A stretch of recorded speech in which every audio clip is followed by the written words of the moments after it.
Big kagabi, napanood natin ang speech ni Tatay Digong Duterte. Grabe, pasalamatan natin ang Cebu. Grabe mga kabibig. Sobrang daming pumunta. Hindi yan bayad ha. Walang ayudang ibinigay. O mga kabibig, walang ayuda, walang artista, walang mga bigating artista mga kabibig. Pero grabe Pangulong Duterte yumuko sa sambayanang Pilipino. Yung ibang politiko, kung if you try to compare them, pag tinatawag para magkaroon ng speech, diretso sa pati tawag ba diyan ay agad magsalita. Pero si Pangulong Duterte, tinawag ang pangalan niya, yumuko mga kabibig para sa mga tao. Ito ang tunay na politikong talagang iniisip niya na serbisyuhan ang mga tao. Ninyo kabibig Tatay Digong, yan mga kabibig, sobra ang daming mga tao ngayon kabibig nga hangang-hanga pa rin kay Pangulong Duterte. As in, super, tingnan nyo ang mga tao kabibig tingnan nyo as in, super dami. Tingnan nyo. BP Sara, Digong, grabe. Yan. Bayad ba yan? Hindi yan bayad. Hindi nilangaw. Diba? Yung iba, hindi ito mga nilangaw, mga kabibig. May mga famous stars ba? May mga mamahaling artista pa? Wala, mga kabibig. Tingnan nyo. Yan, mga kabibig. Yan ang Cebuano. Proud na proud tayo, mga Bisaya. Palakpakan dyan, mga Bisaya. Proud tayo sa mga Bisaya na to, mga friends dyan. Diba? Tingnan niyo. Grabe. Yan, So, wow. Sobra. As in, daming tao, mga kabibig. Sabi nila, bayad yan. Anong bayad? Hindi yan bayad, mga kabibig. Yan. Ang daming tao. So, ito nga kabibig. Ito ang ituchika ko sa inyo. Napanood ko ang speech ni Tatay Digong at nakakaantig ang kanyang mensahe para sa bayanang Pilipino.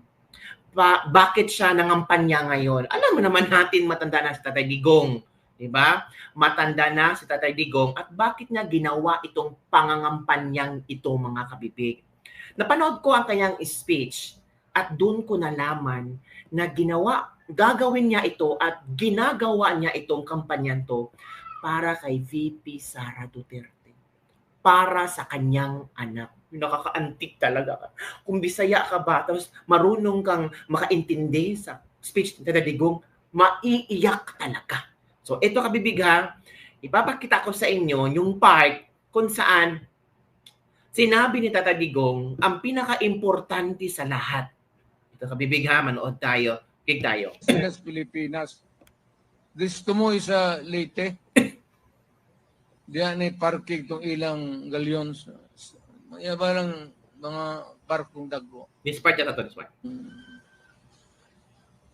Kaya kita sila sa isda nga mo'y ginakaon sa mga natibo niya to. Kato mga natibo niya to, ato tong mga amahan o inahan.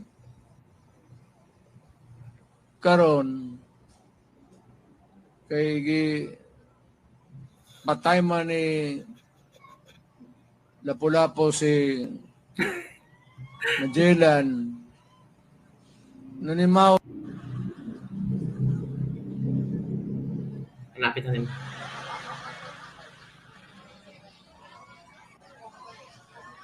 Daming tao kabibig mo. Pangalan po na ko, Magellan.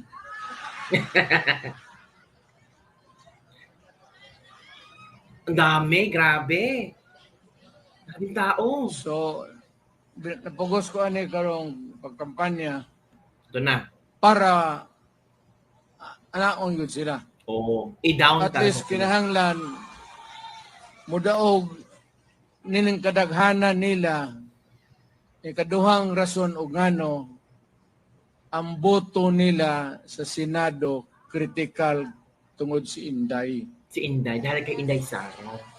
Ilang ang gustong tangon si Inday. Pamulitika ba? Gusto nilang ipatanggal si Inday sa politika. Pagkahuman god ni Marcos, ug manaog siya, ug di siya magdiktador, may naagi ikapuli. Mm. Wala sila ikapuli o ang kontra nila si Inday. Why pildi si Inday? Huwag mo daw. Walang So, pildi is walang karon talo. pa lang gusto nilang piangan. Mo nang samo ko. So, kinahanglan perhaps ay si Inday pag-abot sa Senado kay mo umanay mo ang Senado mo oy judge ang House of Representatives mga representante mo na sila'y prosecutor sila'y mo da sa demanda ang mga senador mo'y maminaw o muhatag sa ilang silot o verdict. So kinahanglan ni Inday Kailangan ni manaog Inday na silang tanan manalo ang PDP laban para masiguro nga dili siya pag-abot sa Senado alkanse. Para hindi siya matanggal. Pananghangyoon tamo padag-on ninyo na yung akong gihangyo sa inyo. Wow, grabe ang response ng mga tao. Kay mawad-an taog wala may problema ng Sabi niya, I am asking the people of Cebu to please vote for PDP Laban para kay Inday Sara. Manaog ka pero alis dan siguro nila boto.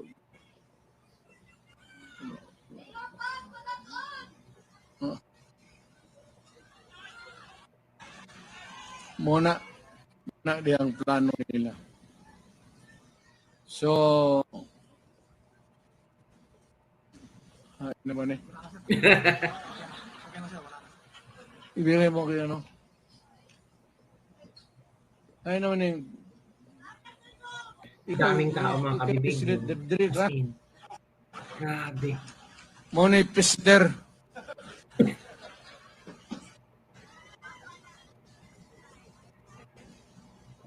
You know? Punuan. Diba? Grabe mga kabibig. Sino makapagsabi na kaya pala ng maisahan sa Cebu? I love you. May sumigaw na I love you. Sinagot pwede ko na I love you. Pero ang imong tingog murag naman. Pero yung boss mo parang matanda na. Grabe si Tadedi kong mag-joke-joke. Kita ta. Nakita ko na. Ikaduha. Kaning ang pagkaon. Ang pagkain daw. Bugas. Ang bigas. Ang iyang giingon ni adto nga 20 pesos daw ang kilo. Mag-isa. Yun yung promise ng bukas. Wala na. Yun, wala na. Unya, walay solusyon nga naa makita na to. Walang muna'y problema. Natin. Yan ang problema natin. Nag-import sila og daghang bugas. Mubayad mag yun nagtaripa. Ang taripa giubsan nila from 35 to 15. So, daghang bugas ni sulod. Mm-hmm. Pero pagbaligya, mahal na gihapon. Tama. Pasudlo na, mubo ang taripa, daghang bugas, pag-deliver, mahal gihapon. Mahal man lang gihapon. Mo ba po dire? Oo, lahat ng lugar sa Pilipinas, Pangulong Duterte, mahal ang bigas. Ewan niya namin. Yung kadiwa naman, binukbuk-buk ang mga kasabot. bigas nila.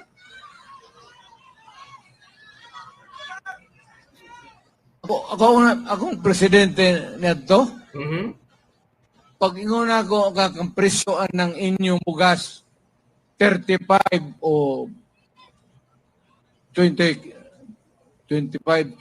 per kilo, mo nga na masunod. Kani siya, presidente man unta, dili maka mando Hindi maka Waton ang problema, makitaan man yung mulay gay. Hindi kuman si Marcos. Una pa siya mo desider. Pagkahinag ingnan mo president yun. Sinabihan ko na kayo, weak president yan. Ako din man ko manghambog. Kinsa ba ito? Ito si John. Sinabi na tayo noon pa, may Pangulong Duterte, no? Pero hindi pa tayo nagpadala. Ito akong gitawag